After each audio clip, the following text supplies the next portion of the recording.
আসসালামু আলাইকুম। আমি সকাল বিকেল থেকে খবর বলছি। নিত্যদিনের খবর পেতে আমাদের পাশে থাকুন।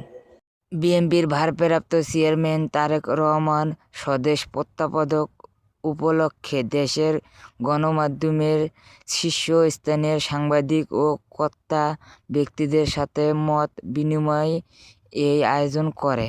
বিএনপির সভাপতি দুটি পত্রিকা কার্যালয় সহ বেশ কিছু স্থানে ঘটে যাওয়া হামলার উদ্বেগ প্রকাশ করে সিনিয়র সাংবাদিকেরা বলে, চলমান সংকট সময় থেকে উচ্চারণের দরকার সবার। এই সময়টা যাচ্ছে, আগামী দিনগুলি কেমন যাবে, আগামী 2টা মাস কেমন চলবে, বিগত কয়েকদিনের যে ঘটনা তার কি প্রভাব হবে, কতটুকু হবে, এই নির্বাচনটা কতটুকু ভালো হতে পারবে, প্রশ্ন আমার মধ্যে জেগেছে।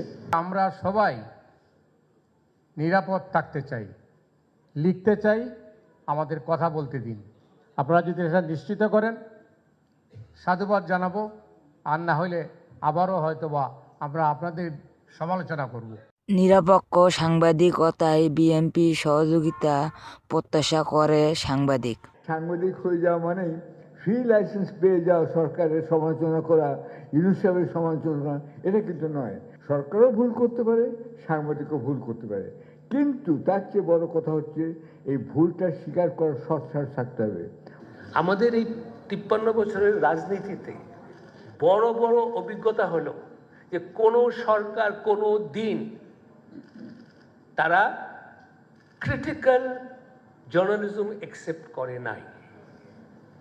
আমি আশা করব নতুন বাংলাদেশে এই ক্রিটিক্যাল বিএনপির নেতারা বলেন, তাদের দল গণমাধ্যমকে স্বাধীনতার বিশ্বাস করে এবং গণমাধ্যমকে শক্তিশালী করতে কাজ করছে। আমরা গণতন্ত্রকে শক্তিশালী করার জন্য কাজে লাগাতে চাই, ব্যক্তিকে শক্তিশালী করার কোনো উদ্দেশ্য আমাদের এখানে নেই। নেতৃত্ব অবশ্যই থাকবে, কিন্তু ব্যক্তিতান্ত্রিক স্বৈরতান্ত্রিক কথার কোনো প্রচলন আমরা করব না, এটা আমাদের অঙ্গীকার। প্রত্যেকেরই কথা বলার অধিকার থাকবে, প্রত্যেকেই তার মত প্রকাশ করার অধিকার থাকবে এবং রাজনৈতিক দলগুলো তার মতামত নিয়ে জনগণের কাছে যাবে, জনগণ যাকে বাছাই করবে সে রাষ্ট্র ক্ষমতা গ্রহণ করবেন। জনগণ রাষ্ট্র পরিচালনার সুযোগ দিলে অতীত ভুলে গণ উদ্বোধন স্পিরিট ধারণ করে দেশকে এগিয়ে নিয়ে যাওয়ার কথা বলেন বিএনপির নেতারা। একটি লাইক করেন, একটি কমেন্ট করেন। নিত্যদিনের খবর পেতে আমাদের পাশেই থাকুন। সকাল বিকেল ইউটিউব ও ত্যাগের কথা স্মরণ করে বিএনপি দেশের জন্য যে পরিকল্পনা করে তা দল থেকে বাস্তবায়ন শুরু করে মন্তব্য করেন তারেক রহমান। বিএনপি জনগণের ভোটে ক্ষমতায় গেলে সারা দেশে তরুণ প্রজন্মের জন্য বিনামূল্যে ইন্টারনেট সেবা দেবে। এছাড়াও আওয়ামী লীগ আমলের ভিন্ন শিক্ষা ব্যবস্থাকে ঠেলে সাজাতে চান বিএনপি। বলে সারা দেশে 1 লাখ স্বাস্থ্য কর্মী নিয়োগ দেওয়ার মাধ্যমে প্রান্তিক স্বাস্থ্য সেবা পৌঁছে দেওয়ার পরিকল্পনা হাতে নিয়েছে তার দল। সামনের দিনগুলো আমাদের খুব ভালো দিন নয়, কিন্তু দেশের অর্থনৈতিক অবস্থা ভেঙে পড়েছে। দেশের বিভিন্ন জায়গায় বিভিন্ন রকম অরাজকতা শুরু হয়েছে বা কেউ কেউ করার চেষ্টা করছে। কাজেই এইগুলো সম্পর্কে আমাদেরকে সজাগ থাকতে হবে।